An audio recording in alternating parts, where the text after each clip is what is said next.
nyari saham-saham hidden gem gitu kan. Ya nggak, Kotowil. Kotowil ini kan dikenal sebagai seorang investor yang apa ya, tetap teguh mengoleksi saham-saham hidden gem pada saat tidak diinginkan oleh orang lain kayak gitu ya, Kotowil. Hmm.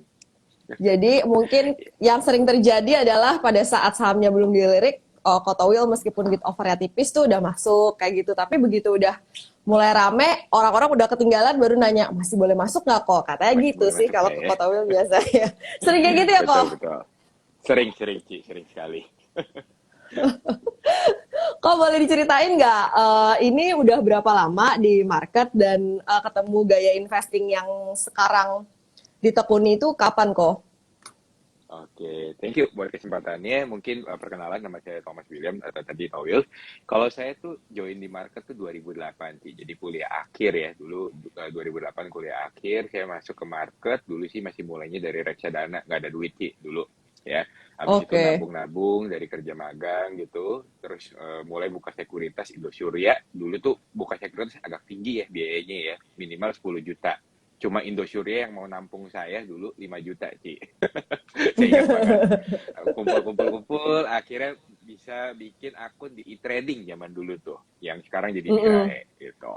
Nah, so far sih awal perjalanan sama lah dengan teman-teman yang lain. Mulainya itu trader sih. Jadi saya dulu trader akut, mau itu dari saham, mau itu dari forex, mau itu dari option di US market, mau itu main di komoditi gitu ya. Itu saya main semua. Tapi sampai di akhir di sekitar tahun 2017 sih. Jadi 2017 udah jadi trader yang cukup mature lah ya. Jadi udah konsisten, profitnya segala macam. Tapi saya ketemu satu titik sih, Cialin. Saya ketemu satu titik di mana ketika saya mau coba bermain dengan dana lebih besar, saya tuh menyadari bahwa saya ada problem. Jadi waktu itu singkat cerita lah, saya tuh sempat kan namanya trading kan kita ada money management ya, Ci, ya. Kalau kita money management, kita nggak all in di dalam satu transaksi. Nah, sehingga anggaplah kalau saya satu kali porsi trading, saya porsinya 10% dari total dana saya. Kalau saya misalkan dapat aja sih, untung 20% dari swing, saya kan sebenarnya cuma dapat 2% dari total modal. Nah, ketika di tahun 2017 itu performance saya sangat bagus sih. Jadi dari sekitar 250 transaksi, 85% tuh win semua sih, profit semua. Jadi waktu itu returnnya bagus dalam pertengahan tahun. Nah, terus waktu itu saya lihat ada satu peluang menarik, Adaro. Jadi waktu itu udah sentuh support yang sangat bagus, upside-nya tinggi 20%, tergoda untuk all in sih. Waktu itu masuk sekitar 100 juta lah, seingat saya. All in. Daripada saya cari capek-capek, mending satu kali transaksi dapat 20% langsung dari total modal. Lebih enak kan sih logikanya. Ketika saya all in, ternyata saya menyadari bahwa cut loss itu tidak semudah ketika kita memainkan porsi dana yang kecil. Jadi ketika 100 juta, misalkan anggaplah kita titik cut loss 5%, itu kan 5 juta sih. Nah, ketika melihat floating loss 5 juta, atau waktu itu lebih parah sih, waktu itu floating lossnya sebenarnya 10% sih, jadi minus 10 juta floating lossnya, itu ada perasaan nggak berani untuk cut loss. Karena kalau naik sedikit aja lumayan, minusnya berkurang 1 juta, itu kan jadi uang yang cukup lumayan. Jadi ada rasa-rasa yang kayaknya gue pengen nunggu untuk mengurangi. Nah, akhirnya bukannya nunggu untuk ngurangin, tambah jeblok lagi sampai waktu itu minus 20%, benar-benar akhirnya saya udahlah ini salah, saya cut loss gitu sih. Dan ketika itu psikologi saya rusak, benar-benar rusak. Kalau kita trading ada konsep namanya 2R. Jadi kalau misalkan kita titik cut loss-nya 5%, minimal kita cari transaksi itu harus yang upside-nya 10%. Nah, ketika saya udah kalah yang waktu itu sekitar sekitar 30-an lah, hampir 40 juta satu transaksi saya loss. Saya tuh waktu itu akhirnya pengen cepet-cepet balikin sih kekalahan saya. Jadi 1,5 R pun saya makan. Akhirnya itu luar biasa sih. Saya benar-benar ingat 10 transaksi trading saya berikutnya semuanya cut loss. Semuanya saya kalah. Dari profit yang bagus hanya dalam waktu 1-2 minggu saya jadi hilang semua, rugi. Akhirnya saya berhenti, saya istirahat 2 minggu, saya nggak mau lihat market sampai saya bisa ngomong, oke, saya salah, saya kalah. Dan setelah itu akhirnya balik lagi, kumpulin lagi dari cuan-cuan yang kecil, dan akhirnya di akhir tahun saya bisa keluar dari market hidup-hidup plus 25% di tahun tersebut. Nah, cuman dari situ saya belajar sesuatu. Belajar sesuatu ketika saya jadi trader, ketika saya mau bermain dengan dana yang besar, saya tuh menemukan titik tembok psikologis bahwa dengan trading 100 juta saja, saya tuh ketemu tembok, di psikologi saya bisa rusak. Jadi kalau saya mau bermain dengan dana yang lebih besar, saya harus mencari gaya yang lebih sesuai. Dan akhirnya mencari gaya, ketemulah value investing. Jadi sejak 2018 sebenarnya nggak lama-lama juga, saya tuh baru terjun ke value investing. Sampai detik ini menemukan yang lebih cocok, bermain dengan uang yang jauh, jauh lebih besar juga nyaman-nyaman aja gitu, Ci. Gitu. Itu sih kurang lebih perjalanannya. Oke, jadi pada ini berarti ke psikologis pribadi ya pada saat modalnya Betul, tembus di atas 100 juta kayak gitu kayaknya belum cocok ya sehingga mencari betul. gaya cari cuan yang sesuai untuk dana yang lebih besar. Makasih nih ceritanya nih Betul. Kotowil. Kemudian Ya, pada kalau kita value investing kan juga ada banyak caranya ya sampai misalnya refine your own system itu kayak gimana? ya kalau itu sih standar lah sih belajar. Jadi Mm-mm. dulu kan mencari mencari apa ya, mencari cara, mencari jalan lah sih ya, bermain dengan dana yang lebih besar. Untungnya mungkin nggak tahu ya, untung atau sial, zaman tahun segitu belum terkenal tuh Belvin, belum terkenal Mas Bekti gitu ya, atau Om Ben, belum terkenal. Kalau enggak, saya mungkin udah ketemunya sama pemain-pemain yang berani trading dengan dana yang besar. Kalau dulu belum ada sih yang orang-orang terkenal bermain dengan dana besar. Guru saya dulu pas trading aja paling cuma sekitar 50.000 US dollar, sekitar 500-700 juta rupiah gitu untuk dana tradingnya. Jadi nggak ada ketemu pemain yang besar. Akhirnya pemain yang besar kan saya cari siapa, ketemu Pak Lo Keng Hong gitu ya. Ketemu Pak Lo Keng Hong gitu, ya akhirnya tertarik lah mendalami value investing. Seperti biasa, baca buku Benjamin Graham, baca bukunya Peter Lynch, baca bukunya Philip Heiser, baca bukunya Philip Carrot gitu ya. Ya akhirnya dari buku-buku itu belajar sih untuk dan menemukan coba istilahnya praktek dan akhirnya menemukan gaya yang cocok untuk saat ini, kurang lebih seperti itu. Tapi sebenarnya kalau saya baca-baca dari tulisannya Koto Will itu Mhm. ya beda juga daripada cara value investingnya Pak Lo Keng Hong kan. Kalau Pak Lo Keng Hong yang eh, pair di bawah 10, kemudian PBV-nya di bawah Betul. 1 kayak gitu. Kalau Koto Will kan Mhm. enggak Mhm. necessarily seperti itu. Boleh diceritain nggak kok yang selama Ya, ini oke. penemuan-penemuan hidden gem-nya?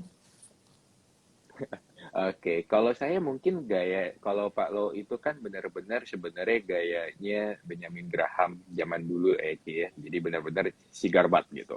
Kalau saya Mm-mm. pribadi, saya lebih pendekatannya ke Peter Lynch ataupun Phil Fisher. Sebenarnya dua orang itu yang benar-benar menginspirasi saya.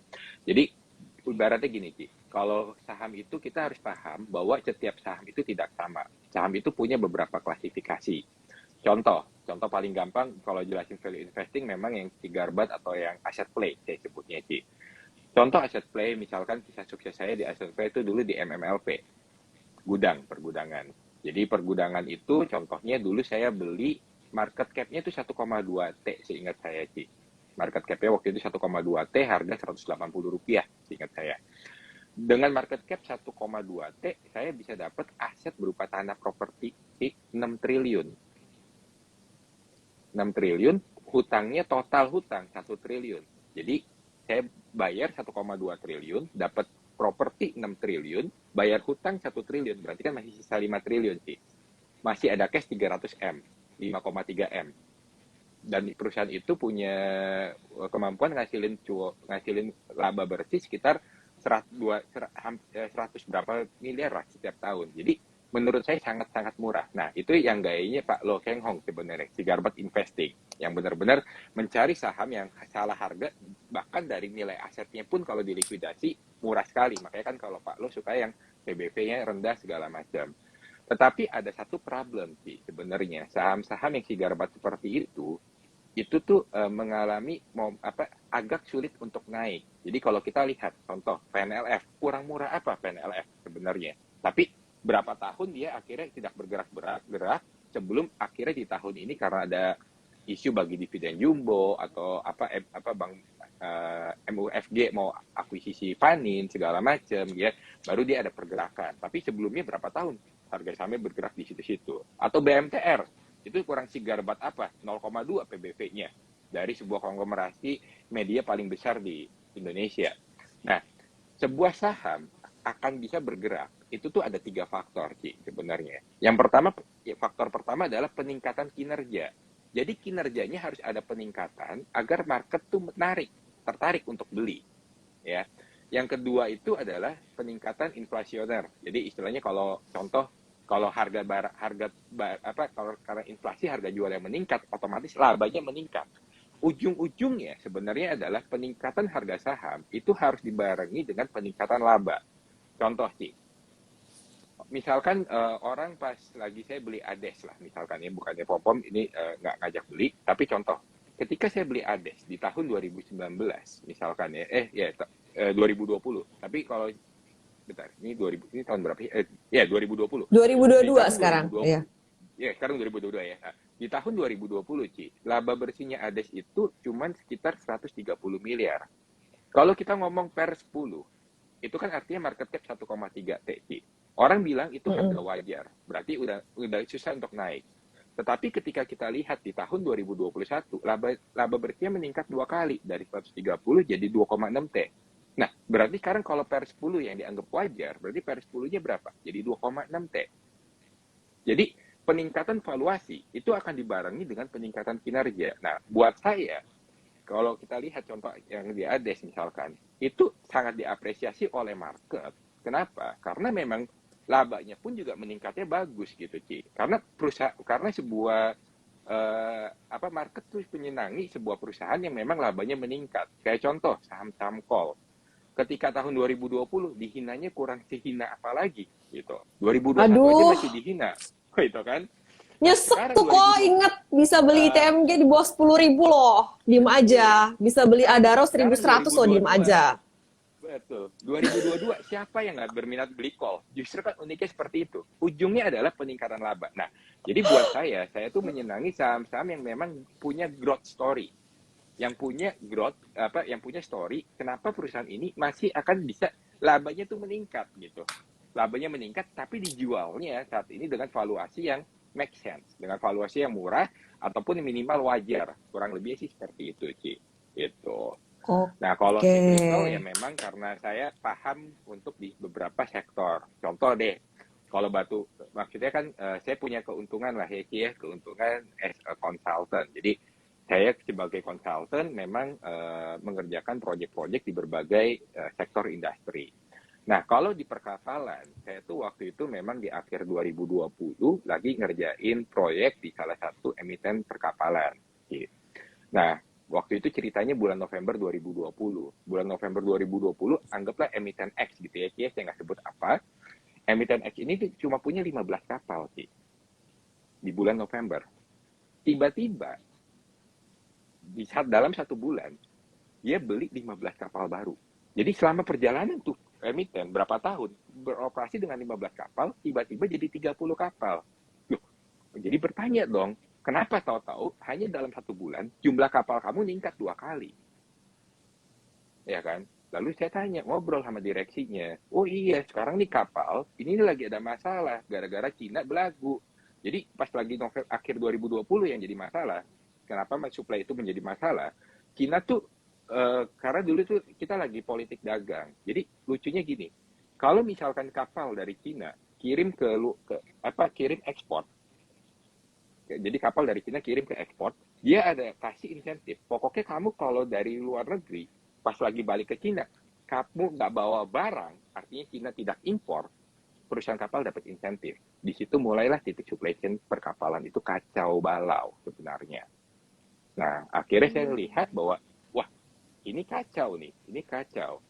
Perusahaan kapal udah berani invest gede-gedean, maka saya incer perusahaan kapal. Cuma prinsip saya nggak beli emiten yang saya bisa pegang data. Jadi saya pilih kompetitornya waktu itu. Gitu sih. Jadi Oke, pasti bagian bukan dari SMDR. kode Berarti etik tadi kan ya. ada yang bilang SMDR. Ya, Iya, bagian dari kode rame etik banget konsultan karena pegang kolom data saya. komen. Iya, tidak boleh Gitu. ya. Ya Tapi berarti kan rata-rata SMDR, memang SMDR gitu. betul. Dijawab sama Kotowil bukan ya itu ya. Bukan, Baiklah. bukan. Jadi ini menguntungkan juga nih posisi sebagai konsultan ya. Jadi bisa Ya langsung tidak ketemu bisa. sama orang industri ya, bisa ngobrol gitu kan. Kalau kita Betul. baca laporan keuangan kayak forward lookingnya itu belum tentu dapat kan, kecuali dari mungkin Ya, apa ya, kata-kata pembuka dari komisaris atau apa gitu di laporan tahunan. ya, betul sih. Tidak bisa dipungkiri memang pekerjaan saya as a consultant membawa keuntungan lah ya sebagai investor sih. Karena memang contoh ya proses terbentuknya laporan keuangan di dalam sistem gitu ya. Karena kan saya yang terlibat pembuatan dari awal sih. Sistem itu ada, saya yang buat gitu ya. Jadi itu angka-angka itu bisa tampil di laporan keuangan menjadi seperti ini. Skenario di belakangnya ada apa aja, ya saya tahu gitu, Ci. Itu. Dan berbagai skenario bisnis segala macam ya saya tahu. Jadi dan keuntungannya memang bekerja di berbagai sektor gitu kan. Mau tambang saya pernah megang, mau plantation saya pernah megang, oil and gas ya nggak terlalu dalam tapi pernah terlibat. Consumer ya itu tidak kayak makanan sehari-hari, apalagi retail gitu sih. Ya kurang lebihnya jadi bisa tahulah gambaran di industri itu. Itu emang sedikit menguntungkan. Tetapi nggak harus menjadi konsultan untuk bisa seperti itu. Sebenarnya untuk scuttlebutt atau untuk kita identifikasi. Contoh kayak misalkan saya pas lagi invest di plastik gitulah ya, company yang jualan plastik. Ya saya tanya ke teman-teman yang punya toko kelontong, tolong dong cek plastik merek ini gitu ya, brand ini itu sebenarnya seberapa bagus sih orang-orang yang toko kelontong bener nggak pada pakai itu? Kenapa pakai itu gitu? Kalau harga naik tetap beli merek itu nggak? Kenapa nggak beli merek lain? Saya tanya dan tanyanya nggak usah ke direktur atau apa, tapi tanyanya ke teman-teman yang memang toko kelontong. Kan kita punya teman-teman toko kelontong atau ke pedagang bakso atau apa. Kenapa kamu belinya brand ini? Jadi untuk identifikasi scuttlebutt atau identifikasi kita untuk mengetahui kondisi market ya kita nggak harus selalu serta merta ketemu dengan direksi sih ke pasar pun juga bisa karena teman-teman yang kerja di consumer sih sama itu kayak teman saya misalkan megang salah satu penjualan untuk di multinational consumer company gitu ya dia tugasnya ngapain dia disuruh ke pasar kok sama company-nya suruh tanya ke pedagang-pedagang pasar gimana produk dia, gimana produk kompetitor dia, ya itu dilakukan gitu dan itu pun juga sesuatu yang kita bisa lakukan sendiri asal kitanya mau gitu aja. Iya benar sih, analis-analis di sekuritas juga kan mereka nggak cuma ngolah data dari Betul, kantor juga kan memang turun juga betul. untuk tanya-tanya kondisi lapangan seperti apa. Nah, buat kita-kita yang misalnya mau screening awal nih untuk nggak mungkin semuanya kan kita langsung tanya-tanya kayak gitu, pasti kita ada punya Mm-mm. terarah dulu sasarannya kayak gitu. Nah, untuk awalnya Mm-mm. kayak gitu gimana sih cara screeningnya? Oke, sebenarnya gini, tadi kan saya ada jelasin sih, ada saham itu Mm-mm, punya klasifikasi. Nah, kita mau cari mm-mm, klasifikasinya apa dulu? Mau cari mm-mm, klasifikasinya apa? Misalkan saya paling suka saham-saham yang punya story untuk growth. Ya karena mm-mm, itu yang menurut saya simpen sampai lama pun nggak ngelihatin juga nggak masalah mau turun saya hajar lagi aja nggak pusing itu saham growth ya nah kalau untuk saham growth yang paling pertama ya tentu salesnya meningkat nggak kalau dia mm. salesnya nggak bisa meningkat apa yang grow gitu yang kedua labanya masih bisa meningkat nggak kalau salesnya meningkat tapi labanya turun berarti kan ada problem itu jadi kalau di stok apa pakai fitur screening ya udah fitur apa screening aja tuh misalkan salesnya 3 tahun terakhir ningkat misalkan average-nya 5% atau 10% gitu ya labanya meningkat misalkan berapa 5-10% atau 15% gitu ya terus yang ketiga labanya masih bagus nggak jangan sampai salesnya ningkat labanya ningkat cuma laba bersihnya 1% kan capek gitu sih itu laba bersihnya berapa yang kita standarin dan habis itu yang salah satu yang penting lagi sebenarnya buat saya return of invested capital ROIC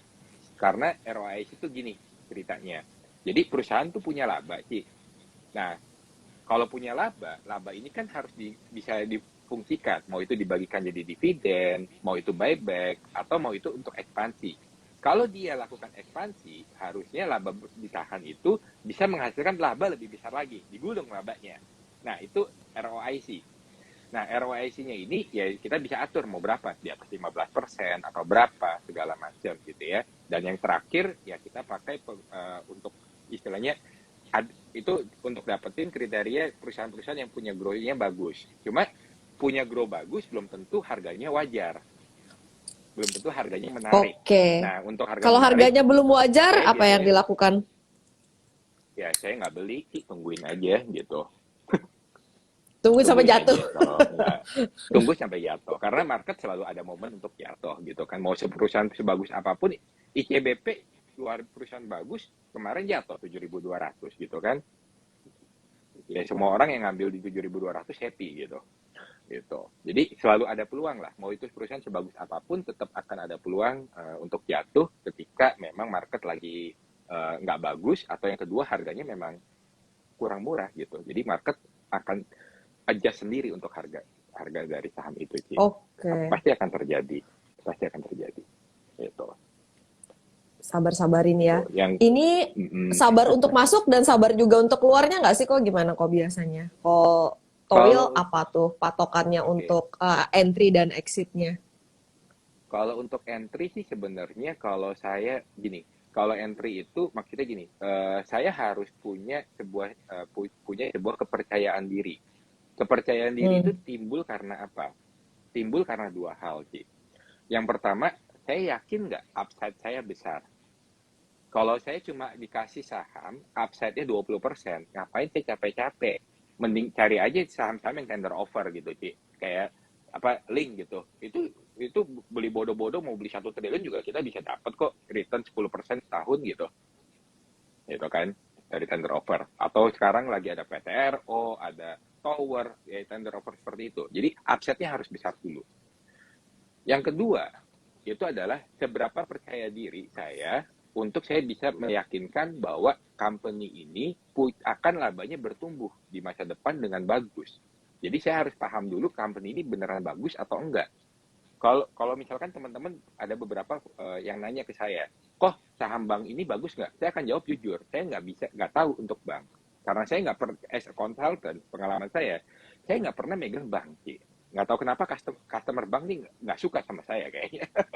Jadi saya nggak ngerti industri perbankan. Tetapi kalau industri consumer segala macam saya ngerti dan saya benar-benar ngecek. Saya benar-benar ngecek. Jadi kayak misalkan emiten saya yang saya suka, saya tuh benar-benar sampai cek marketplace-nya di Indonesia, marketplace dia di Malaysia, marketplace dia di China, marketplace dia di Jepang. Saya lihatin, oh yang Indonesia bagus, pertumbuhannya luar biasa. Yang Malaysia bagus tahun ini. Yang Cina luar biasa. Yang Jepang jeblok. Yang Arab jeblok. Nah, jadi dari situ saya tahu gitu. Kalau yang ICBP ya kita lihat yang di Eropa, Turki terutama itu keluar biasa misalkan. Jadi saya harus tahu bahwa kenapa di masa depannya masih akan bagus. Harus ada data yang saya pegang. Harus ada data yang saya tahu bahwa ke depannya masih bagus. Nah, setelah itu saya tahu, saya punya percaya diri bahwa saya pasti kemungkinan menang besar kemungkinan besar menang, maka saya baru berani untuk entry. Itu Ci. Itu untuk entry. Oke. Kalau kalau untuk saya exit atau untuk saya jual, sebenarnya poinnya cuma 3. Kenapa saya akan exit? Yang pertama adalah harganya udah nggak wajar lagi. Harganya sudah tidak menarik lagi. Jadi kayak contoh, MMLP. Waktu itu saya exit di sekitar 600 sebenarnya. Kenapa saya exit di sekitar 600? Karena buat saya harga story-nya MMLP itu waktu itu adalah aset play. Dia gratis 5 triliun. Dia sebenarnya harga wajar kalau dari asetnya kalau disamakan itu sekitar 5 triliun. Ya udah ketika 5 triliun menurut saya sudah wajar, bukan saham grow juga, ya udah itu udah sesuai target saya exit gitu. Jadi sudah mencapai memang kewajaran dari nilainya. Yang kedua adalah saya exit adalah kalau menemukan yang lebih menarik sih. Jadi contoh. Saya harus bilang bahwa ada beberapa emiten call, saya udah kurangin porsi saya. Saya udah kurangi porsi saya, kenapa? Karena saya ngerasa emiten call masih bisa naik nggak? Saya percaya masih bisa naik. Tapi naiknya seberapa jauh? Paling 60-100% lagi, 60% atau 100%. Udah paling paling upside paling tinggi buat saya untuk emiten call. Saya nggak bisa melihat emiten call, nggak bisa membayangkan ITMG saya 70 ribu orang masih ada yang berani nekat untuk beli. Nggak berani saya untuk bayangin itu. Tapi kalau ke 50 ribu, saya mungkin masih percaya itu akan terjadi. Nah, cuman ada beberapa emiten yang saat ini menarik di market. Barang-barang murah tuh banyak, Ci. Contoh deh, saya nggak Apa tuh ngomongin kok saham-saham, sektornya? oh banyak, Ci. Kita ngomong consumer, kita ngomong retail, kita ngomong farmasi, itu tuh berserakan, Ci. Saya nggak usah ngomong company small cap. Saya ngomong company yang big cap ya, yang big cap. Contoh, kalau kita ngomong retail, MAPI kurang murah apa sih sekarang? Itu nomor satunya retail, tetapi pernya aja cuma 7 sih. MAPI loh, MAP. Iya, iya, Indofood, iya. INDF misalkan, itu itu holding dari perusahaan konsumer nomor satu, Ci. Pernya 6 Ci. Indofood, pernya 6. ICBP-nya aja luar biasa, udah naik 20% dalam 1 bulan ini, pernya masih 14, masih menarik juga gitu. Gitu. Jadi masih banyak emiten-emiten yang juga menarik gitu. Nah, kalau yang small cap, contoh misalkan kayak untuk farmasi. Farmasi itu kita harus paham juga beberapa story. Farmasi ini nih sebenarnya kenapa retail kenapa dihukum? Karena kan retail itu ancurnya ancur-ancuran sih. 2020 kurang ancur apa retail? 2021 hancur. 2022 Q1 juga nggak mungkin bagus. Tetapi kita sekarang lihat kondisi COVID udah mulai membaik, bahkan udah kayaknya orang udah nggak ingat ada COVID gitu ya. Maka retail menjadi meningkat. Ketika retail menjadi meningkat, maka kita dengan mudah kita akan tahu bahwa eh, penjualan ataupun laba dari sektor retail akan meningkat. Jadi sebenarnya sektor-sektor retail itu akan menarik sebenarnya di tahun ini. Dengan begitu banyak barang yang murah, padahal di tahun ini akan ada peningkatan sales sama laba. Dan kita nggak perlu pakai riset seperti apa. Cici pergi ke mall aja, sekarang udah jauh berbeda dengan tahun lalu. Itu. Iya, betul, Sekarang yang betul. sektor kedua, farmasi. Farmasi itu walaupun kita melihat beberapa emiten rumah sakit, beberapa emiten farmasi ada peningkatan sales atau peningkatan laba, tetapi ada satu hal yang sebenarnya mengalami penurunan signifikan ketika COVID, yaitu adalah obat resep. Jadi kalau Hmm. misalkan si Alin sakit ke dokter, dikasih obat yang harus pakai resep dokter. Nah, sekarang ketika COVID kemarin 2020-2021, siapa yang berani ke dokter? Gak ada Nggak yang berani. berani. Kecuali kalau kita COVID, baru kita ke dokter. Jadi obat COVID itu Heeh. bagus. Tetapi obat resep itu turunnya jauh sekali. Nah, sekarang ketika setelah tidak COVID, maka traffic ke dokter itu tuh sudah menjadi sudah berangsur untuk normal. Jadi saya ada ngobrol dengan teman-teman yang dokter gitu ya, dia bilang, wah penjualan yang untuk obat resep udah bagus nih di tahun ini. Dia taunya dari mana? Dia ngobrol sama sales dari obat. Jadi kan dokter interaksi nih sama sales obat. Dia bilang, wah penjualan obat resep udah mulai normal. Jadi farmasi-farmasi yang jual obat resep, contohnya Merck, MERK gitu ya, DVLA, KLBF, pasti akan sales sama labanya akan meningkat. Tinggal pilih mau yang mana. Ada Merck yang pernya mungkin sekitar 7 atau 8, tapi jangkauannya bisa Asia Tenggara, gitu ya. Ada DVLA yang pernya sekitar 5 atau 6, saya agak lupa. Dan dia punya obat namanya Renogen sama Bevagen, itu obat yang akan jadi bagus banget sebenarnya buat DVLA. Karena Renogen itu sebuah obat yang, apa ya, jadi kalau misalkan kita gagal ginjal, ada sebuah hormon yang untuk produksi sel darah merah. Nah, kalau penderita gagal ginjal, sel darah hormon itu terganggu. Dia pakai Revogen itu untuk menjadi lebih baik. Bevagen tuh obat untuk cancer. Jadi itu kedepannya akan menjadi story yang bagus juga untuk DVLA. Kalau Merck itu ya jelas lah itu company Jerman, jangkauannya tidak hanya kayak Unilever. Kalau Unilever cuma jangkauan Indonesia, Unilever Indonesia. Kalau Merck itu jangkauannya Asia. Itu jadi bagus dia gitu. KLBF ya sayangnya nggak gitu murah aja sih. KLBF masih wajar-wajar aja gitu ya. Tapi EPMT-nya intervalnya menarik gitu. Kalau consumer ya consumer tuh kadang kan lucu ya sih ya. Market panik. Karena apa sih kemarin krisis gandum gitu kan. ICBP Iya. ICBP konyol sekali dihukumnya terlalu besar sampai ke 7.300. Padahal kalau Tapi Kak Towil kan seneng cermat, kan kalau dihukumnya konyol. seneng kalau itu. Nah, karena ICBP ya, Ci ya, ketika krisis gandum orang tuh nggak sadar bahwa yang rugi itu bukan ICBP-nya tapi Indofood-nya sebenarnya. Karena ICBP itu benar-benar disupport. Jadi disupport sama Bogasari. Mereka disupport dengan harga tepung yang murah. Jadi bayangin kompetitornya produksi dengan tepung yang mahal, mereka ICBP produksi dengan tepung yang harganya tuh masih murah karena ada perusahaan afiliasi namanya Bogasari jualnya murah, dan itu ada di dalam laporan keuangan, di dalam perjanjian penting dijelaskan.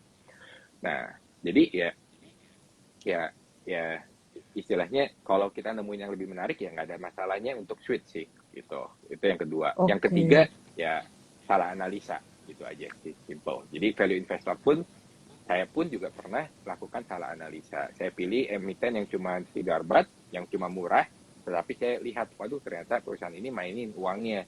Misalkan contoh ya sih ya, perusahaan ini harusnya bisa meningkat nih, bagus, tetapi ternyata nggak mungkin bisa labanya bagus. Kenapa? Karena labanya itu disalurin untuk ke beban bunga ke pemiliknya sendiri misalkan gitu ya, ada emiten Mm-mm. seperti itu, saya nggak mau sebut apa. Ya udah, saya salah nih ketika saya beli, ternyata tidak sebaik itu, tidak sebaik yang saya analisa. Ya cut loss, ya sudah, pindahkan ke tempat lain yang saya itu aja. Jadi tidak Sadar laku jualnya. salahnya gitu kalau investasi berapa lama kok? Kalau kita trading kan cepet tuh. Ini salah nih gitu. mm, Biasanya ketika baca laporan keuangan gitu ya Cie, nanti ketemu yang aneh. Jadi contoh, saya nggak sebut ya emitennya apa, takut kena shoe. Contoh, emiten ini misalkan penjualannya angkanya tadinya 100 miliar lah misalkan, ya. Terus dia ada bayar namanya listing fee. Sebelumnya tuh listing fee-nya nggak besar, tapi dia bayar listing fee anggapnya 6 miliar. Tadinya tahun lalu listing fee misalkan 100 miliar, ini listing fee-nya 6 miliar. Jauh sekali peningkatan. Listing fee itu apa? Jadi kalau di consumer atau di retail, listing fee itu adalah biaya pendaftaran. Jadi kalau setiap kali misalkan si Alin pergi ke supermarket, ada apa ya? Ada produk yang dipajang, yang dijual. Kita tuh harus sebagai perusahaan consumer harus bayar namanya biaya listing, Mm-mm. ya. Nah, biaya listingnya 6 miliar. Peningkatannya luar biasa, tapi salesnya jeblok. Kemana tuh duitnya? Pertanyaannya kan itu. Nah, habis itu jadi mulai curiga dong, mulai goyah, ngecek lagi. Wah, ternyata ada beberapa keanehan. Ya udah, akhirnya saya harus ngakuin, saya salah ya, saya kalah gitu aja, simple. Oke. Kalau Gitu Ko aja. Towil sendiri itu biasanya kalau konstruksi portonya ada berapa emiten? Karena kalau yang saya baca di di blognya kayaknya emang nggak banyak ya kok ya, nggak mau banyak-banyak emang.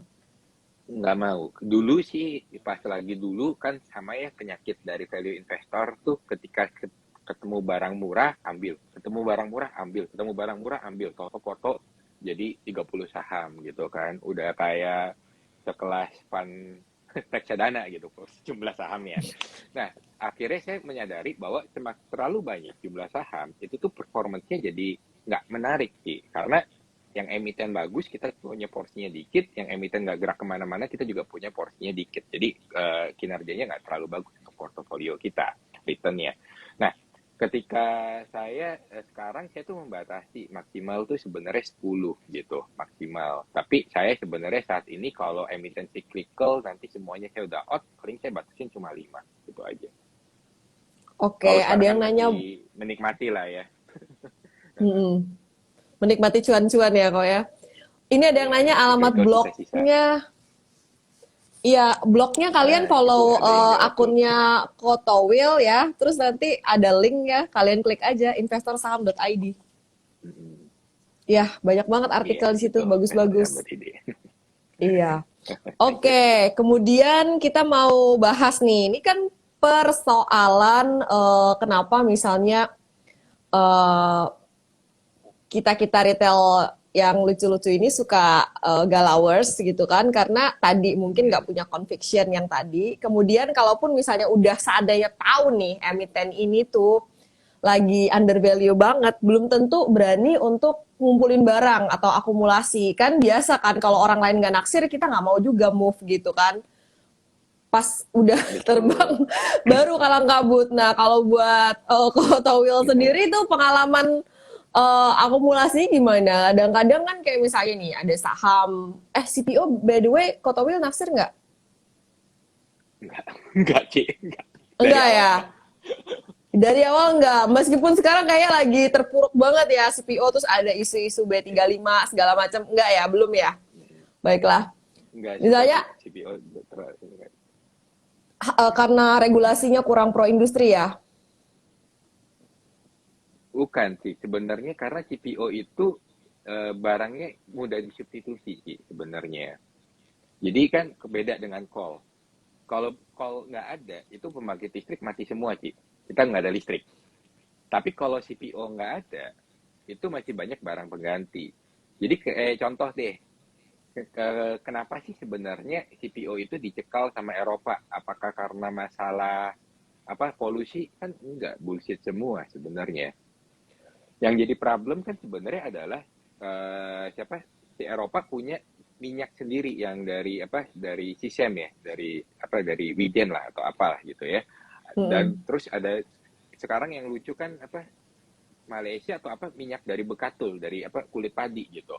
Jadi CPO Mm-mm. itu ya udah regulasinya susah, barang penggantinya tuh banyak gitu. Jadi nggak ada CPO ya kita bisa beli yang lain. Keuntungan CPO cuma satu, yaitu murah.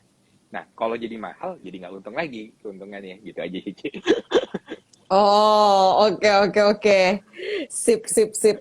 Baiklah kalau Gitu, kayak keuntungan gitu. CPO cuma Lanjut. murah. Nah, tadi itu ini kan Fadilon nih yang kagum banget sama Kotowil. Kuat katanya. Maksudnya Ada ya. akumulasi saham-saham yang eh, dirimu punya high conviction gitu. Meskipun bid offernya sepi banget. Hmm. Boleh di spill nggak gimana tuh biasanya Kotowil? Oke, mungkin kalau bisa bid over ya, Ci, ya, yang yang paling menarik untuk diceritain tuh waktu itu ABMM, Ci. ABMM Hmm. itu sebenarnya paling menarik. Kenapa paling menarik? Kalau misalkan Ci Alin lihat ya, ABMM itu sebenarnya dari akhir tahun 2020 itu tuh sempat beberapa kali sentuh ke harga 1.000, habis itu diguyur lagi sampai ke harga 700. Dan saya ada di dalam perjalanan itu, Ci. Jadi kena guyur berapa kali itu ada di dalam situ. Nah, Kenapa tetap kuat nggak pertanyaannya, rontok kok? Semangat. pertanyaannya kenapa tetap kuat dan nggak rontok? Bayangkan, Ci, ketika 2020 akhir ya, ketika 2020 akhir itu kan sebenarnya kita benar-benar bisa mengkonfirm bahwa batu bara itu lagi lagi baik-baik saja sih sebenarnya. Nah, jadi kalau Cici lihat ya ITMG, PTB, kecuali kayaknya pas lagi akhir 2020 yang nggak gerak tuh cuma ada doang saat itu, semua saham call tuh udah menunjukkan kenaikan. Nah, terus saya udah lihat kan waktu itu ada masalah supply, dan ketika saya ngelihat bahwa indeks BDIY Februari itu mengalami peningkatan yang luar biasa padahal harusnya turun karena Imlek, saya udah confirm. Makanya waktu Februari 2021 saya ada tulis artikel namanya Commodity Super Cycle. Nah, jadi saya cukup yakin batu bara akan manggung di awal 2021. Tapi uniknya ada satu saham yang orang-orang market tidak tahu bahwa itu adalah emiten yang penghasilannya dari batu bara. Karena ABMM itu kan sebenarnya tidak di sektor mining. ABMM itu masuknya sektornya trade sebenarnya. Jadi orang tuh nggak sadar bahwa ABMM ini adalah di perusahaan sektor batu bara, padahal mayoritas pendapatannya adalah dari batu bara. Dan harga sahamnya anjlok terus, Ci. Dari 4.000 ATH-nya waktu itu 4 ribuan something dari IPO turun sampai ke 600, Ci. Itu. Kalau misalkan kita lihat pendapatannya itu akan bagus, cash flow-nya juga bagus, bahkan ya laporan keuangannya labanya dikecil-kecilkan dengan apa itu istilahnya yang penyusutan untuk aset tambang. Ya, kenapa saya takut gitu, Ci. Buat saya 3.000 dari awal saya bilang ABMM itu harga wajar 3.000 pasti lewat. Saya itu sudah yakinin itu dari awal. Jadi, ya kalau 3.000 saya yakin lewat, kenapa saya 700 sampai 1.000 saya takut untuk beli. Gitu aja sih, Ci, poinnya. Jadi, beli ya kena guyur tuh. Kena guyur 700, ya masih beli lagi, masih beli lagi, masih beli lagi. Ya kena guyur ya sudah lah. Cuma masalah waktu kok, mau diguyur sampai kapan sih gitu. Kalau emang batu Wih, baranya akan manggung, ya cuma masalah waktu untuk naik, gitu aja, simpel. oke. Daya Gitu sih. tahannya tinggi nih. Berarti apa buat fondasi seorang investor untuk setelah tadi kita udah tahu sebenarnya apa yang kita beli untuk punya conviction, kemudian dari sisi money managementnya, kalau dari Kotowil sendiri kayak gimana? Ya, kalau Biar money tadi management mungkin saya bukan kuat contoh yang guyuran. baik ya sebenarnya. Mungkin kalau money management saya bukan orang contoh yang baik ya, karena saya sebenarnya nggak terlalu suka nyimpen cash sih. Jadi kalau ditanya cash saya tuh masih sisa berapa, saya itu akan jawab kalau misalkan RDN saya nggak merah aja tuh udah bagus gitu sih. Gitu. Jadi ya saya sih sering belanja lah ya, sering belanja. Ya kalau uang nanti ya tinggal dicari lah, itu cari dari mana gitu ya, mau mau kadang-kadang nakal trading ya dapetin uang, atau scalping dapetin uang ya, uang uang di market bisa dicari di mana aja lah sih. Kurang lebihnya seperti itu kan. Cuman tetap duit yang besar ya tetap, kalau dapat uang ya taruh di saham-saham yang untuk investing itu sih. Cuman ya kalau saya sih ada uang ya saya belanja. Jadi selama saya masih yakin sahamnya naik tinggi ya kenapa takut untuk takut untuk beli sih, itu aja gitu.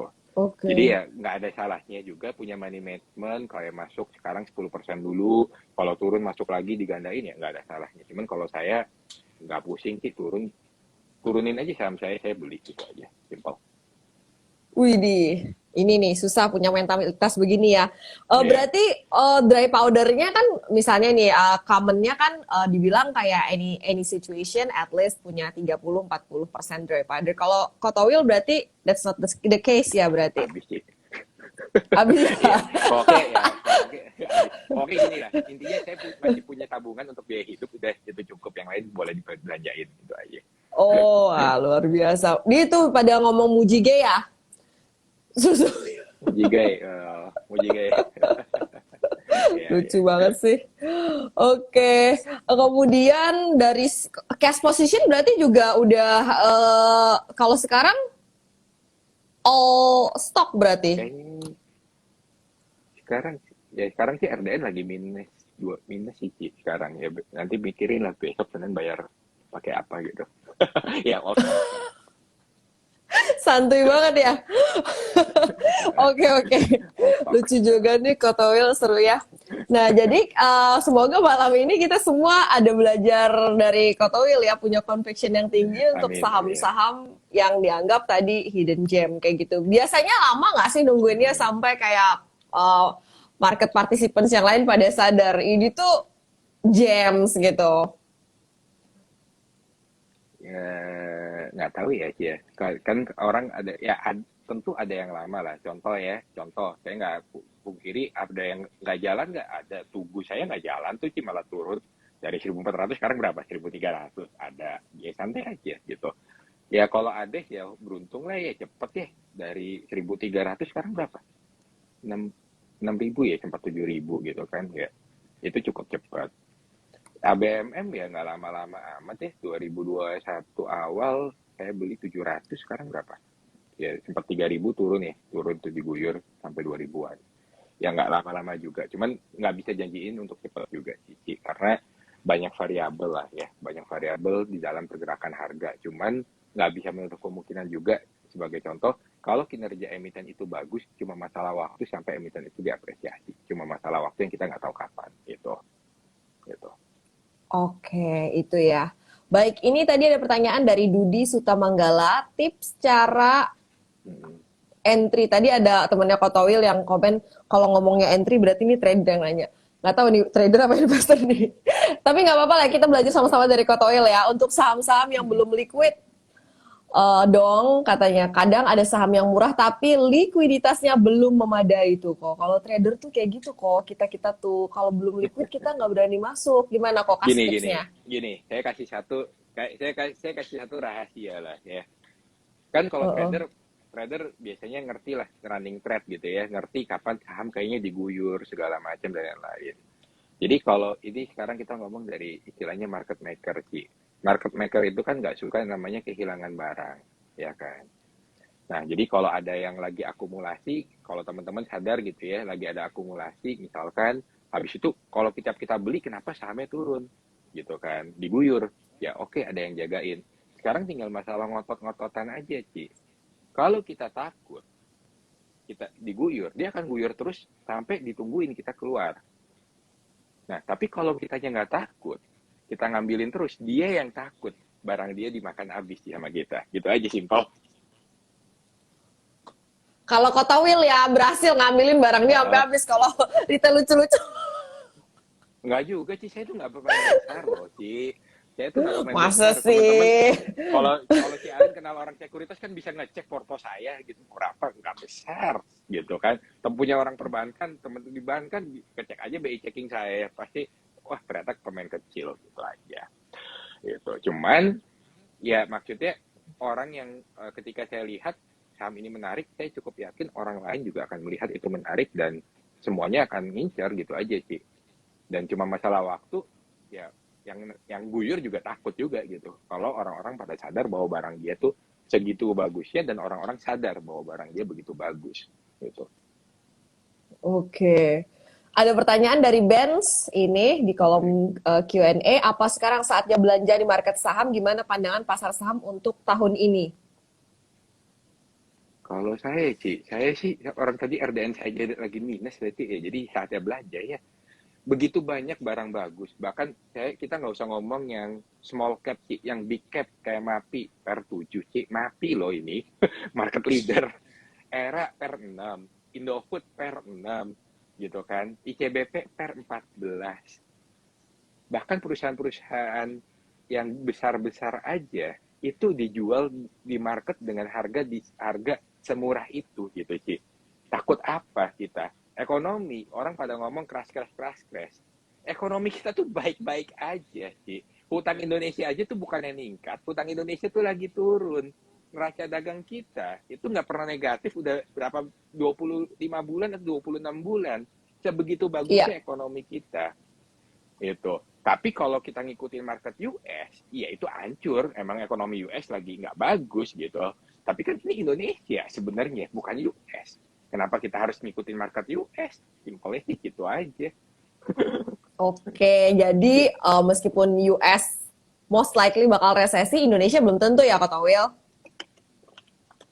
Kalau menurut saya akan cukup yakin beberapa sektor ya, consumer, retail, farmasi itu lagi menarik ya. Kalau cyclical ya sekarang sih memang lagi bagus ya, call itu lagi bagus, kapal lagi bagus. Cuman bagusnya sampai kapan itu yang menjadi tanda tanya. Karena ketika nanti siklusnya udah nggak menarik lagi ya, tentu pasti akan ada penurunan kinerja. Tetapi untuk retail, untuk consumer, untuk farmasi saya sih ngelihat outlook-nya positif ya. Tapi kalau sektor-sektor lain saya belum berani bilang. Kalau perbankan itu memang bukan bukan keahlian saya, jadi saya nggak bisa ngomong gitu. Oke, Jadi ada kalau menurut saya yang baik-baik aja. nih, ada yang nanya nih kok. Kan kalau Towil tadi udah mulai take Hmm. profit sebagian saham call karena ada emiten lain yang lebih menarik dari sisi upside potensial kan. Ada yang nanya nih, Hmm. Sultan Siagian, Betul. tanda-tandanya pesta call abis apa kok? Tanda-tanda ya. Kalau teori dulu ya sih. Kalau teori sebenarnya kan gini. Call ini apa namanya namanya barang cyclical. Ini menarik karena harganya meningkat karena demand-nya terlalu tinggi tetapi supply-nya kurang. Itu kan selalu menjadi momen untuk cyclical. Jadi kebalikannya, tanda sektor cyclical itu akan habis adalah kalau saldo inventory dia meningkat, artinya barang dia numpuk, tetapi penjualan turun sih. Artinya kan sama aja kayak kita dagang, barang kita makin banyak, tetapi kok penjualan kita turun. Apakah volume penjualan yang turun atau harga jualnya yang turun? Dua-duanya nggak ada yang bagus. Jadi secara teori resminya, ketika saldo inventory kita meningkat, ketika saldo revenue kita turun, itu adalah tanda buruk untuk emiten cyclical, mau itu call, mau itu kapal, CPO atau apapun itu. Itu penjelasan untuk resmi, penjelasan untuk istilahnya teknisnya lah ya di laporan keuangan. Tetapi ya untuk emiten cyclical sebenarnya kan masalah terbesar nih supply, bukan di demand. Demand tuh banyak. Tetapi sekarang itu yang jadi masalah adalah supply. Nah, supply ini sebenarnya call kan menjadi awal masalah juga Cina sama Australia ya sebenarnya. Nah, jadi mungkin yang untuk emiten call itu teman-teman harus mewaspadai untuk kondisi politik yang Cina sama Australia sih kalau menurut saya. Karena belakangan ini beberapa hari kan memang ada berita Cina udah mulai melunak nih terhadap Australia, mulai mau buka ban untuk call-nya Australia. Nah, kalau itu terjadi, mungkin teman-teman harus mewaspadai sih untuk eh, emiten-emiten energi gitu. Karena kalau udah berdamai, itu baik untuk dunia, tapi nggak baik untuk yang megang emiten call. Gitu sih. Cuma nggak Oke, tahu sih, akan resmi damai atau nggak gitu. Masih kita tunggu. oke, oke. Anelo nanya, kalau mau masuk satu sektor, misal farmasi, Mm-mm. masuk cuma satu, yang the best apa sebar ke beberapa? Satu. Saya pilihnya satu, Ci. Saya pilih yang terbaik. Saya akan pilih opsi yang terbaik yang saya bisa pilih. Itu aja. Wah, itu susah itu ya. Karena saya nggak suka untuk portofolio terlalu lebar sih gitu. Saya lebih Mm-mm. make sure saya yakin bahwa ini benar-benar bagus baru saya mau untuk masuk. Kalau saya zaman dulu yes mungkin akan sebar ke beberapa ya karena saya nggak yakin. Kalau cuman impactnya adalah return kita nggak gitu bagus sih Ki. Kalau terlalu banyak saham di porto better beberapa saham saja tetapi yang memang terbukti atau memang kita yakini bagus gitu. Oke, Gitu. nice. Thank you, Ko. Wah, banyak Sama-sama. nih yang nanya. Oh, teman-teman lucu juga teman-teman saya ada yang nanya buat trading nih. Nyangkut. Nggak apa-apa sih, mau Ya trading average juga down. boleh. Doa ya. Oke, Mm-mm. baiklah ini ada yang nanya emiten consumer. Saya kebetulan tadi bikin rangkuman dari hasil risetnya Trimegah Sekuritas. Ini salah satu emiten yang diunggulkan oleh Trimegah Sekuritas. Kalau di consumer, pertama dari Trimegah Sekuritas tuh ICBP, yang kedua tuh SIDO. Minta point of view dari Ko Towil dong, Ko. Untuk ICBP ya, ICBP ya jelas bagus lah ya, Ci. PR14 untuk sekelas ICBP mah ya masih menarik lah untuk menurut saya ya, walaupun upside-nya mungkin nggak yang bisa beggar-beggar gimana, tetapi itu masih emiten yang menarik. Jadi untuk teman-teman yang koceknya tebel, yang sehari beli 1M, 10M, itu ICBP sih luar biasa lah. Itu bisa nampung duit kita, dan upside-nya juga masih oke. Kalau teman-teman beli yang nggak liquid 1M kan ya selesai gitu, naikin harga, naikin sendiri gitu kan. Nah, ICBP sih jelas menarik. Karena ICBP sebenarnya tuh melakukan aksi yang sangat pintar untuk akuisisi Penhill sih. Jadi orang-orang hina ICBP di tahun lalu, Dulu kan posisi kita sempat orang-orang, takut kan? Takut itu ya itu orang transaksinya bener gimana gitu. nggak GCG. Nah itu orang bener-bener Heeh. nggak dalemin laporan keuangannya, Ci. Sekarang bayangin, Cici ngutang misalkan untuk akuisisi Penhill tuh kayaknya berapa ya? 50 triliun atau 60 triliun. Bunganya tuh cuma berapa sih? Cuman 5% gitu. Padahal bunga obligasi kalau kita ya rata-rata itu biasanya 10%, ini cuma 5% sih. Dari pinjaman 5% ya untuk akuisisi Penhill itu, laba dari Penhill aja tuh udah nutupin untuk bayar bunga pinjamannya sih. Jadi udah kayak akuisisi Penhill itu udah cicilannya kayak Cici nyicil beli rumah, tetapi nyicil beli apartemen, tetapi biaya sewa dari apartemennya lebih tinggi dari cicilannya. Kurang enak apa akuisisi Penhill. Udah itu Penhill ini kan sebenarnya dia tuh adalah untuk bisa ICBP melakukan ekspansi lebih besar. Kalau kita ngomongin ICBP cuma di Indonesia saja, ya dia udah jadi market leader. Dia udah nggak bisa tumbuh yang wah lagi sih. Pertumbuhan dia cuma Bakalan bisa jadi seperti kayak pertumbuhan UNVR gitu ekonomi. ya. Kayak UNVR aja, betul. Tetapi ketika dia ke ICBP, ke bilang Penhill, itu kan Turki luar biasa. Itu Afrika luar biasa. Turki itu yang lebih luar biasa. Nah, jadi nanti teman-teman akan melihat ya kayak penjualannya atau laba dari Eropa Timur, itu teman-teman lihat aja nanti. Itu bagus nantinya pertumbuhannya. Bahkan mungkin grow-nya akan lebih bagus dari Afrika. Dua dua dua sek dua apa dua sek dua sek dua area ini sebenarnya ini kan luar biasa bagus. Kalau kita lihat yang pertumbuhan Pine Hill di Afrika atau di Eropa Timur, nanti teman-teman akan lihat itu luar biasa. Jadi ya menarik sih ICBP, memang itu jelas gitu. Kalau Sido itu mah udah jelas lah ya, konsumer itu perusahaan sih, aduh luar biasa lah, perusahaan yang benar-benar bagus sih itu. Emang produknya biayanya rendah, dijualnya mahal, orang berebutan beli, laku gitu kan.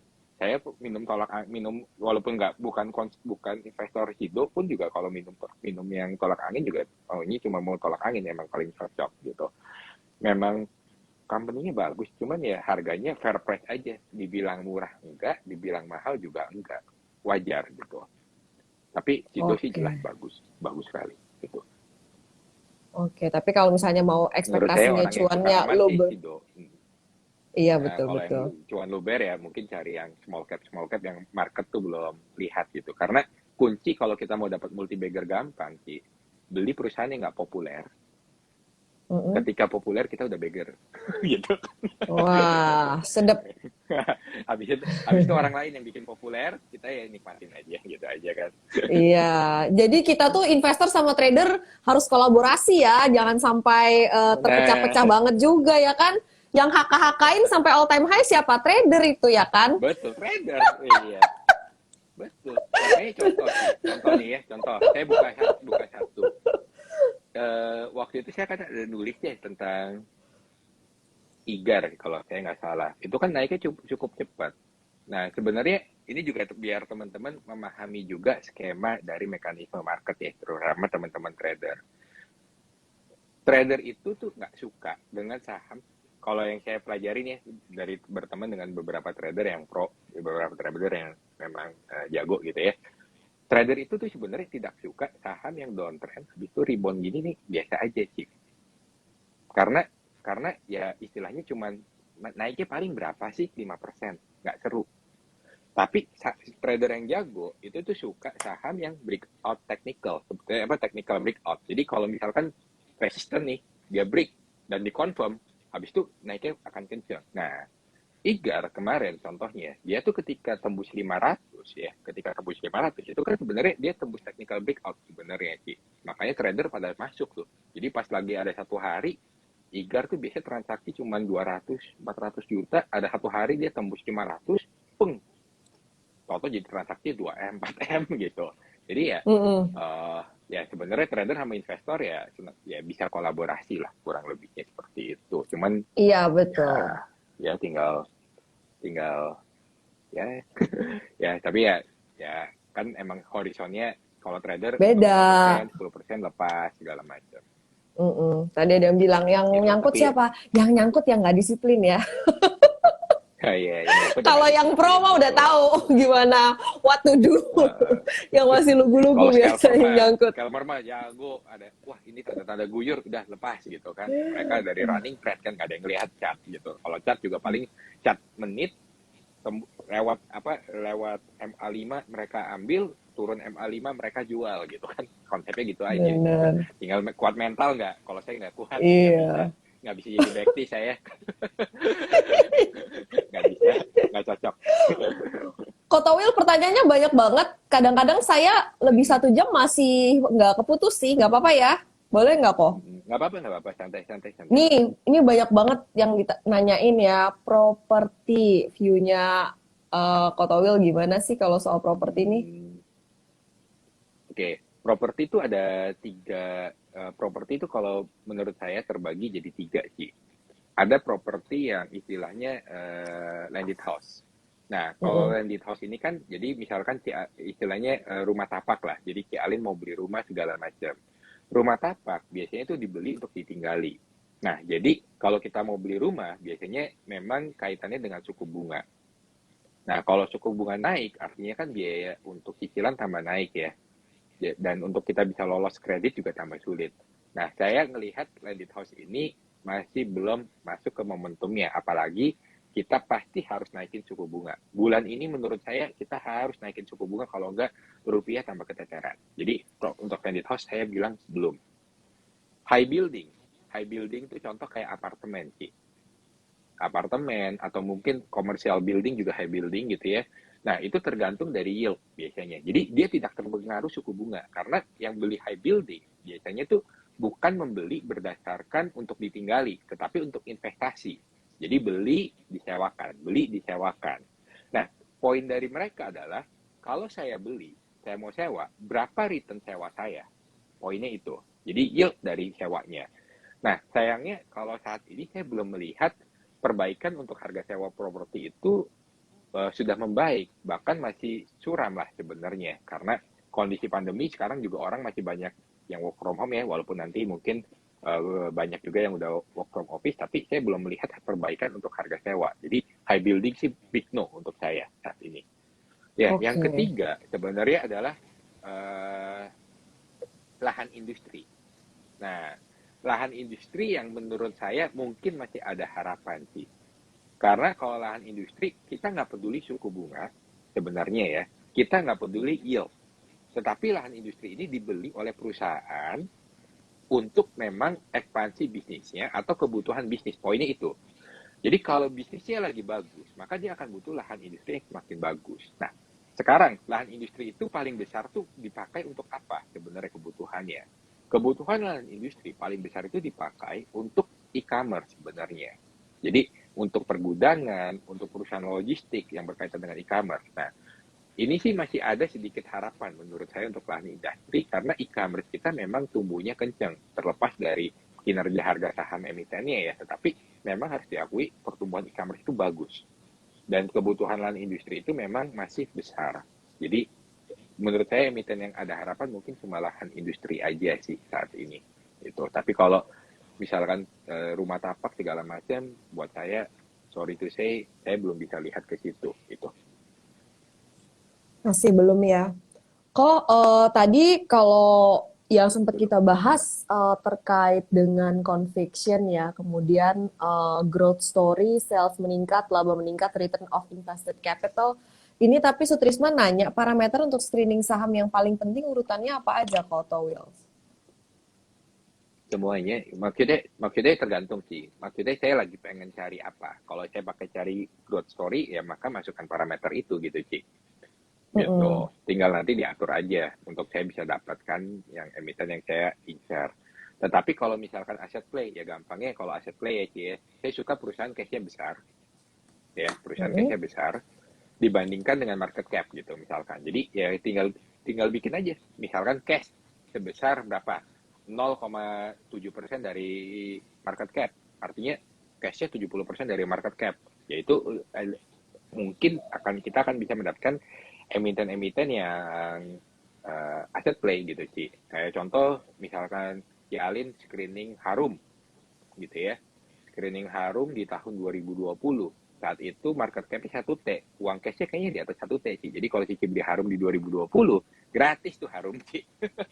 Gitu. Nah, jadi Bener. tergantung kita lagi mau cari yang mana. Kalau kita mau carinya cyclical, ya. Kalau carinya cyclical, ya jangan ngeliatin pernya murah gitu, Ci. Karena cyclical itu kalau kita mau dapetin di awal, justru pernya nggak mungkin murah. Ketika harganya udah naik 2-3 kali, pernya jadi murah.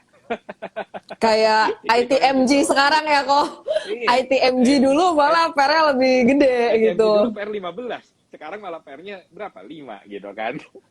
Nah, jadi kalau cyclical ya cari yang memang pertumbuhan laba kuarternya berapa, meningkat 50%, meningkat 60%. Nah, itu kan salesnya meningkat tinggi. Nah, itu ciri-ciri dari cyclical gitu, yang ada peningkatan sales, peningkatan laba signifikan di dalam periode yang short term gitu. Gitu. Karena kayak kapal kan laba 1 tahun meningkat 10 kali apaan gitu kan. Ya itu cuma mau emiten-emiten cyclical yang bisa seperti itu. Nggak mungkin emiten growth, nggak mungkin emiten asset play bisa mengalami itu. Hanya emiten cyclical yang bisa. Jadi kalau mau cari emiten cyclical apa yang akan manggung gitu ya, cari yang sales sama labanya ningkatnya cepat gitu dan harganya belum meningkat jauh ya.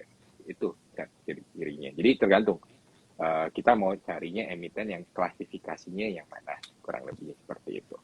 Oke, semoga menjawab ya Pak Sutrisman. Jadi tergantung Mm-mm. eh, apa yang dicari itu tadi ya, kategori apa Betul, kayak gitu betul. ya. Baik, Amin. kita akan bahas pertanyaan yang lain. Kayaknya tuh kalau saya tiap IG live ya banyak yang nanya konstruksi kenapa pada pada masih pegang ya. Oke, Oke. kita akan jawab pertanyaan yang lain dulu nih ya. Coba kita cari pertanyaan yang lebih Niko, sebelum kita bahas yang tadi. Kualitas atau kuantitas data historis yang harus lebih diperhatikan untuk growth stock? Nah, ini orang salah. orang salah. Mm-mm. Mm-mm. Orang selalu menganalogikan investasi atau analisa saham kayak pelajaran matematika. Maksudnya gini, kenapa analisa itu selalu kayak istilahnya menghafal caranya, kayak istilahnya kita ambil angka dari sini, dipindahkan ke sini, kalikan ini, bagi ini, dapat sekian. Kalau hasilnya bagus kita masuk, kalau hasilnya bagus kita nggak masuk. Investasi itu art, seni gitu. Nah, kita tuh nggak bisa cuma mengandalkan data historis. Data historis berguna untuk kita belajar, bukan untuk kita mengambil keputusan di masa depan. Sebagai contoh nih ya, kemarin ada satu orang tanya ke saya, Pak, ada satu emiten, kenapa labanya misalkan naik turun ya gross profitnya? Nah, apakah karena bahan bakunya adalah berkaitan dengan komoditas? Ya udah, saya tanya ke dia, komoditasnya apa? Kertas. Ya udah, kamu lihat aja. Pas lagi laba bersihnya naik di tahun berapa? Tahun 2018. Kamu lihat INKP sama Tekim. Penjualan sama labanya naik di tahun 2012. Naik tinggi. Ya berarti betul. Pengaruh kenaikan bahan baku di dalam emiten tersebut adalah karena komoditasnya. Jadi kalau komoditasnya naik, ya labanya turun. Kalau komoditasnya turun, labanya naik. Kurang lebihnya kan gambarannya seperti itu. Nah, jadi data historis adalah untuk kita mempelajari company itu seperti apa. Tetapi untuk kita bisa tahu growth story ke depan, ya dari apa yang kita sudah pelajari dari data masa lalu, itu untuk kita bisa mengkalkulasikan di data masa depan, Ci. Jadi contoh, kalau misalkan ada perusahaan, ya, ada perusahaan, dia labanya turun karena bahan bakunya meningkat. Kalau misalkan sekarang labanya peningkatannya kecil, tetapi habis itu ada di tahun mendatang ada penurunan biaya bahan bakunya. Misalkan dia bahan baku yang paling besar minyak. Terus bahan baku minyaknya turun dari sekarang berapa? 120 US dollar, total turun jadi 70 US dollar. Artinya kan cost dia turun. Tapi harga jual nggak mungkin ada nama harga jual turun, nggak ada sejarahnya harga jual turun kecuali cyclical. Ya udah, kita dengan mudah bisa tahu bahwa itu labanya akan meningkatnya gila gitu aja sih. Kayak contoh kan yang fenomenal tuh sebenarnya kaca ya, MFG, ataupun ya MFG lah paling fenomenal sebenarnya. Itu kan sebenarnya dia orang-orang pada masuk di 3.000 karena dia melihat bahwa wah ini kaca lagi luar biasa gitu kan. Apa dia dulu kompetitornya Cina. Cina Cina pas lagi masuk IMFG nggak bisa apa-apa. Maksudnya IMFG nggak bisa memiliki penjualan sama laba yang bagus. Ketika harga gas di Cina tinggi, Cina udah nggak bisa apa-apa masuk ke market Indonesia karena harga gasnya si perusahaan-perusahaan ini disubsidi sama pemerintah begitu rendah, sama harga jual bisa naik, bisa dikendalikan, mau di bawah harga Cina juga nggak masalah. Ya dengan mudah mereka bisa kalahin kompetitor-kompetitor dari Cina, labanya meningkat, bagus, kurang lebih seperti itu. Jadi untuk kita bisa tahu growth story di masa depan, ya kita benar-benar harus paham sih sebenarnya apa faktor yang mendukung emiten ini labanya akan meningkat atau akan turun di masa depan sebenarnya. Jadi harus benar-benar memahami perusahaan itu, memahami apa story-story yang berkaitan dengan emiten itu sih, untuk kita bisa tahu bagaimana growth-nya di masa depan. Itu kalau dari saya. Kayak beneran pebisnis ya, Jadi pebisnis nggak cuma main emiten pindahin itu angka. ya. Sure, betul. Oke. Gitu. Jadi paham betul model bisnisnya apa. Bram Sinaga, apa aja metode valuasi saham yang digunakan oleh Kota Wheels? Tadi udah Tadi agak cuma per aja di-spill sih saya. sih. Sama ya per market cap ya Per tadi paling per aja. Iya, untuk kecuali kalau aset menentukan. play lah ya. Uh-uh.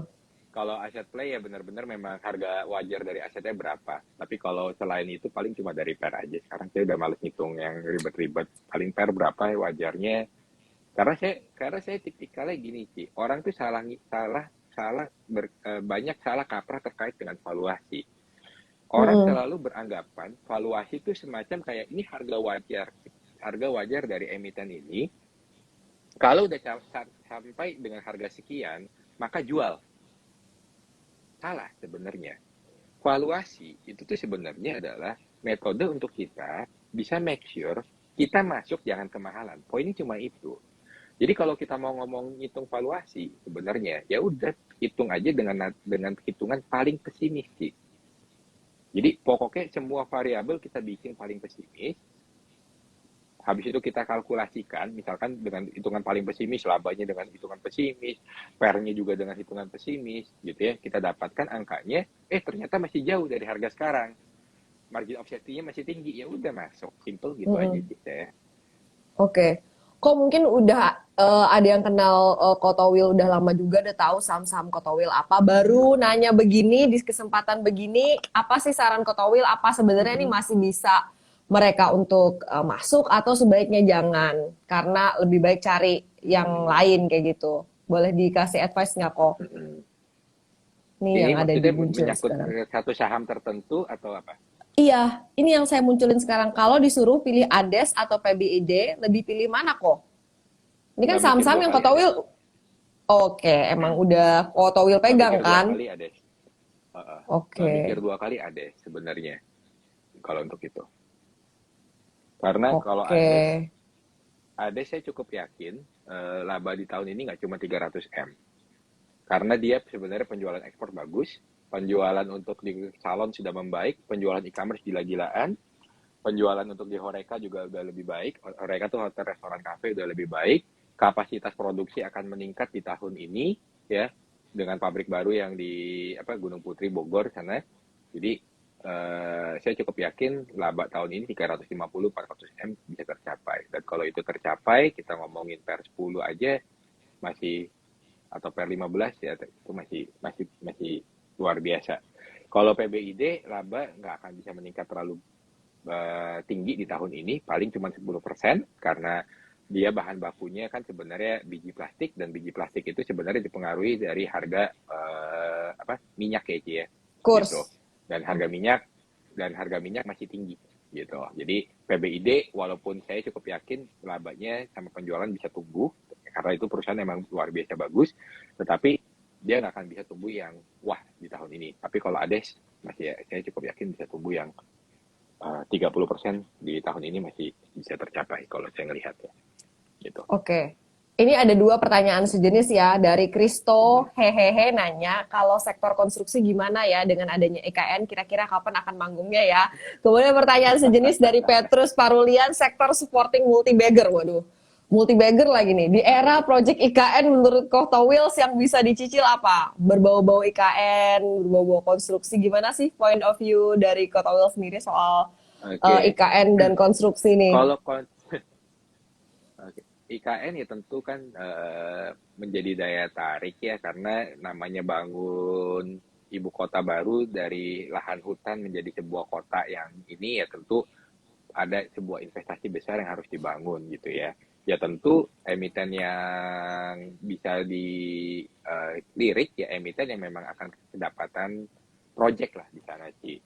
Cuman kita perlu pilah-pilah juga. Maksudnya gini, kalau misalkan emiten itu contoh lah misalkan Waskita untuk bangun jalan tol, Adikarya untuk konstruksi gitu ya, atau WG Wijaya Gedung untuk bangun gedung bangun-bangun building segala macam. Ya kita tinggal pilah-pilah aja sih, karena percuma nih ya, percuma kita dapat project besar, dapat pendapatan besar, tapi kalau langsung digerogoti dengan beban bunga yang besar sih. Jadi ibaratnya Cici dapat uang, tetapi uangnya cuma buat bayar cicilan. Nah, itu kan sebenarnya penyakit dari perusahaan konstruksi saat ini. Waskita, Adikarya utangnya besar. Gitu. Jadi kalau harus milih, saya mungkin konstruksi akan milihnya Wijaya Gedung untuk saat ini, WG. Karena Oke. WG memang dia pasti akan kebagian untuk IKN, ya, dan dia nggak punya utang yang besar kok sebenarnya, balance sheet-nya sehat. Jadi saya akan lebih pilih WG. Tapi kalau saya suruh pilih, saya nggak pilih konstruksi sebenarnya. Karena ya, Oke. ya nggak yang wah-wah banget kok sebenarnya.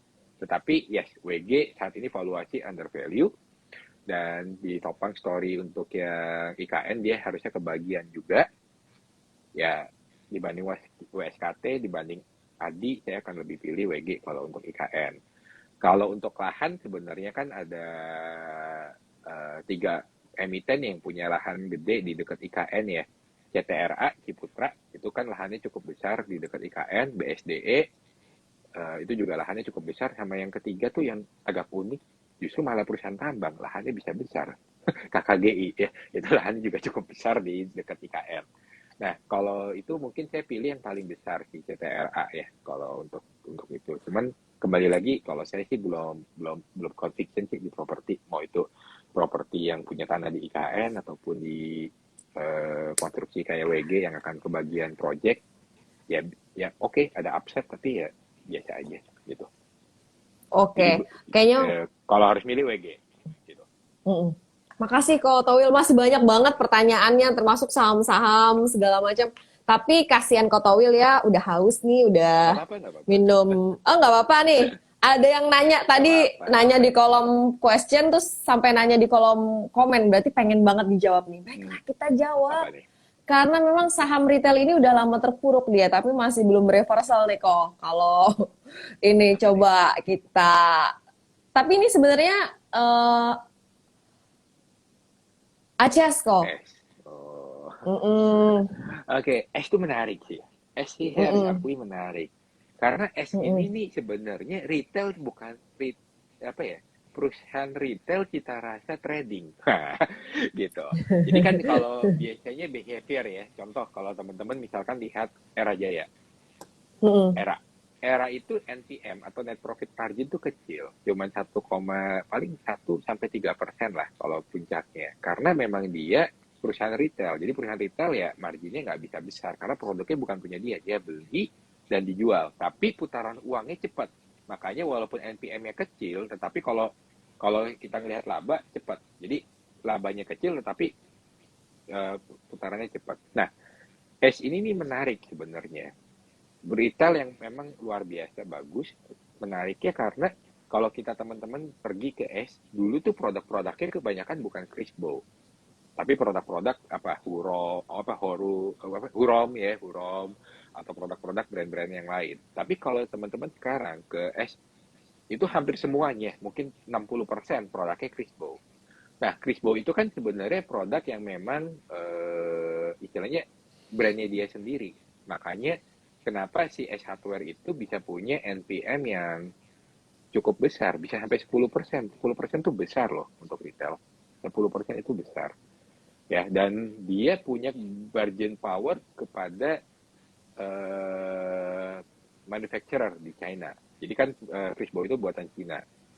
Kalau misalkan teman-teman tahu ya, dulu saya nggak sebut brandnya apa, sempat ada orang kepercayaannya S Hardware, orang kepercayaan kawan lama lah saya sebutnya ya, bikin perusahaan kompetitornya S Hardware sih.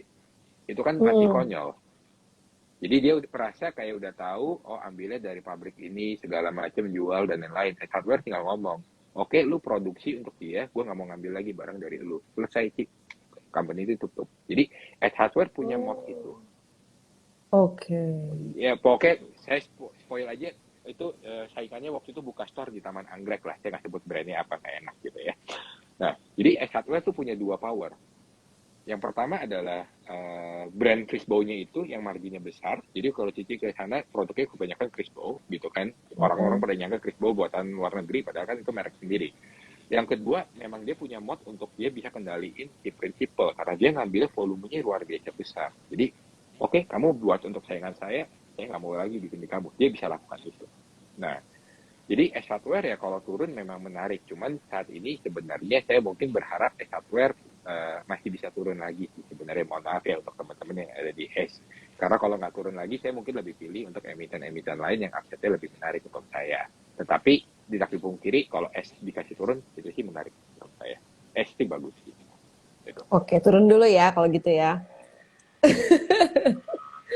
Ya, kalau bisa sih turun. Baru Maaf ya menarik. Pak Iya ya. Pak JS ya. Iya. Mohon maaf yang udah di dalam ya.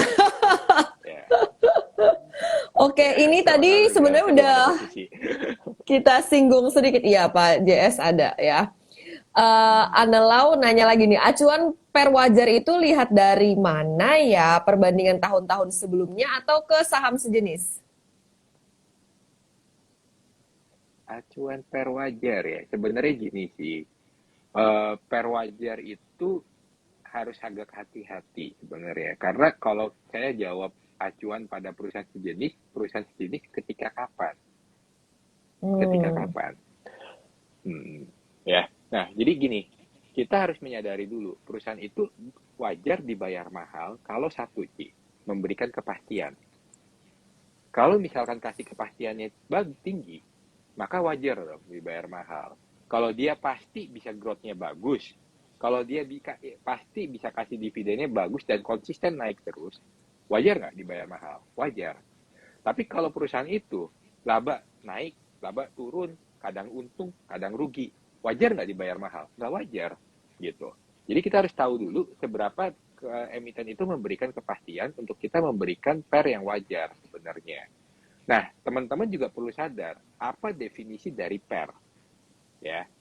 Kalau kita ngomong per 15, artinya kan adalah perusahaan itu wajar untuk dibayar dengan laba istilahnya kita membeli perusahaan itu dengan 15 tahun dari laba bersih saat ini.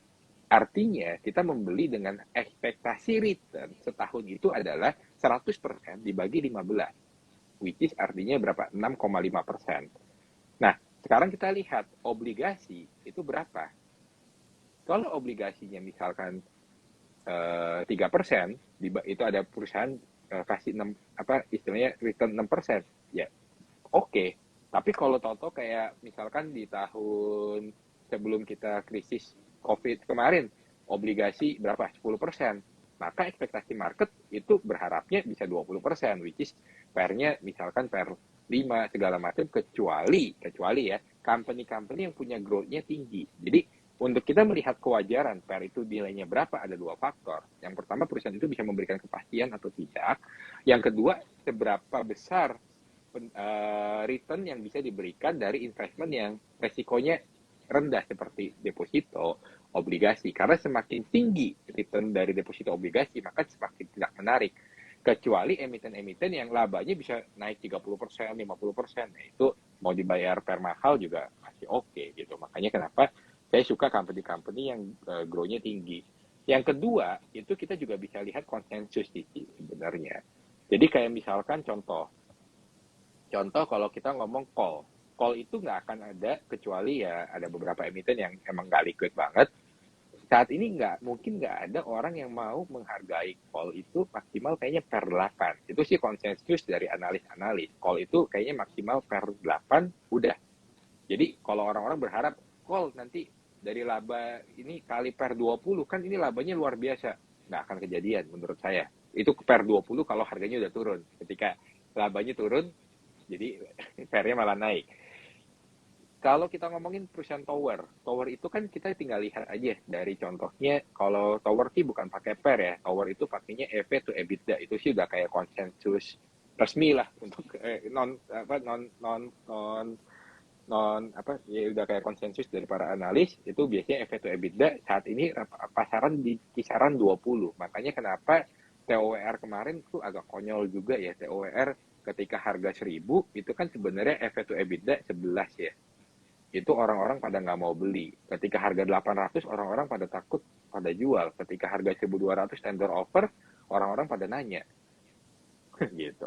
Jadi ya ada dari konsensus juga, dan juga dari pengertian kita, perbandingan juga dengan suku bunga dari investment yang aman gitu ya, sama ya kepastian gitu aja. Semakin pasti semakin wajar untuk dibayar mahal gitu. Oke. Kemudian ini, mungkin ini terakhir kali ya. Ada yang nanya ngobrolnya Boleh. malam banget sih. Iya, saya suka IG Live malam-malam. Kenapa? Karena jam 7 jam 8 tuh orang-orang pada IG Live semua. Makanya. Kemudian saya pengen tuh juga saya tuh udah puas beraktivitas gitu. Kalau saya pernah ya jadi narasumber IG Live jam 7 malam, teman-teman. Masih di jalan loh. Stop di pom bensin buat IG Live. Kalau Waduh. jam 9 tuh udah selesai aktivitas gitu. Tenang Iya, gitu iya, kalau saya betul, sih. betul. Kalau ada punya anak, anaknya mungkin udah tidur kayak gitu. Oke, kok gimana nih kok kalau dirimu ada pernah beli saham IPO apa enggak?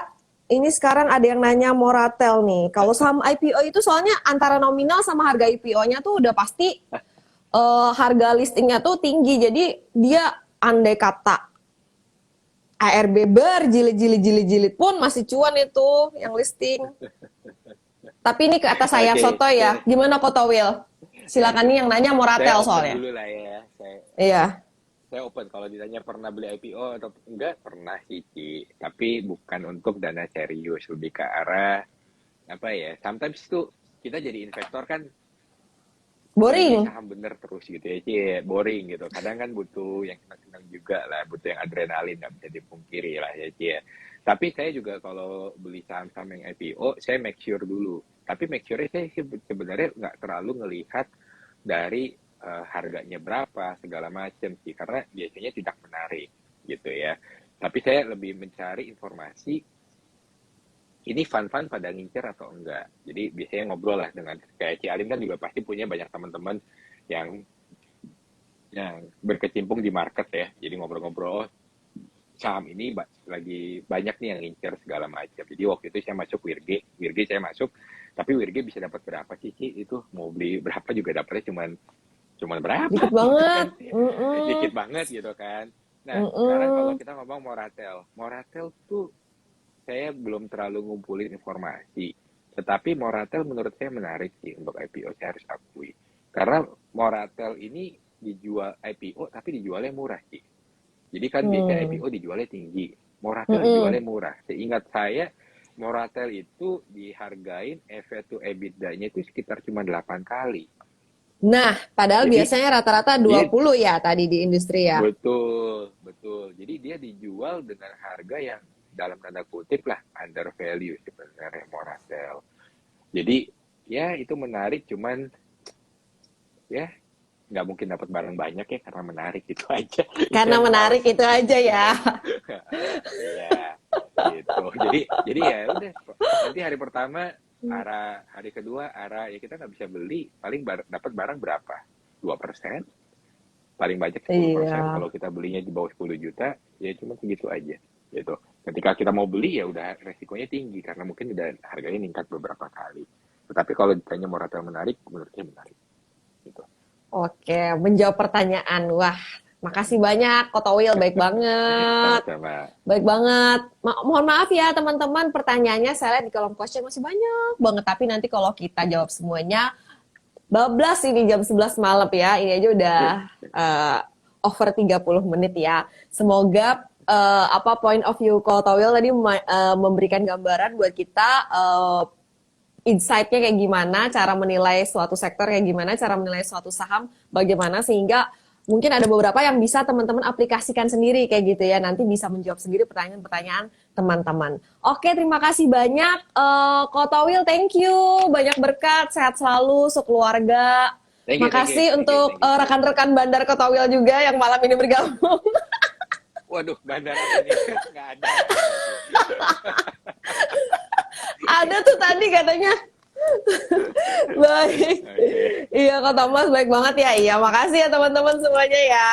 Semoga oke, cuan. Bye. oke, thank you, bye. Thank you.